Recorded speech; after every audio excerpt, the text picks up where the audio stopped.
ចាជំរាបសួរពុកម៉ែបងប្អូនទាំងអស់គ្នាថ្ងៃនេះដែរខ្ញុំមកធ្វើត្រាវបំពងជាមួយនឹងសាច់ជ្រូកបងប្អូនហើយសម្រាប់មុខម្ហូបមួយមុខនេះដែរវាស្តៀងទៅនឹងនំជើងជ្រូកបុកខ្មែរយើងណាតោះឥឡូវមកដឹងពីវិធីធ្វើទាំងអស់គ្នាគ្រឿងផ្សំដែលសំខាន់ជាងគេហ្នឹងគឺត្រាវនឹងឯងបងប្អូនបន្ទាប់មកមានផ្សិតខ្មៅមានខ្ទឹមក្រហមខ្ទឹមសខ្ទឹមបារាំងការ៉ុតស្លឹកខ្ទឹមជីវ៉ាន់ស៊ុយហើយនឹង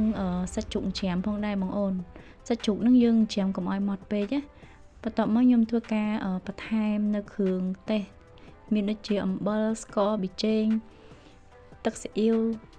ហើយនឹងទឹកប្រេងខ្យងផងដែរបងប្អូនតែលួចតែបន្តិចបានហើយកុំឲ្យប្រៃហើយធ្វើការដាក់ពងមាន់ចូលមកគ្រាប់ម្សៅបំពងនឹងចំនួន2ស្លាបព្រាបាយហើយធ្វើការច្របល់ចូលគ្នាឲ្យសព្វល្អហើយខ្ញុំយកមក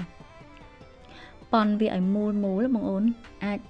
ប៉ុនវាតាមចំណង់ចំណូលចិត្តបងប្អូនចង់បានក៏បានដែរហើយបន្ទាប់មកខ្ញុំធ្វើការចាក់ប្រេងហ្នឹងហើយទុកវាឲ្យក្តៅ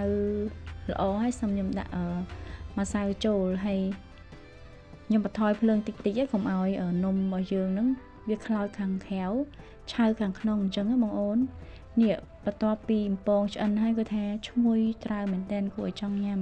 ហើយថ្ងៃនេះខ្ញុំដាក់ជាមួយនឹងទឹកត្រីផ្អែមណាបើសិនជាមានបន្លែបន្ទាប់ជាមួយទៀតគឺកាន់តែពិសេសហ្មងអញ្ចឹងកុំភ្លេចធ្វើញ៉ាំណាជួយ Subscribe ម្នាក់មួយផងបងប្អូន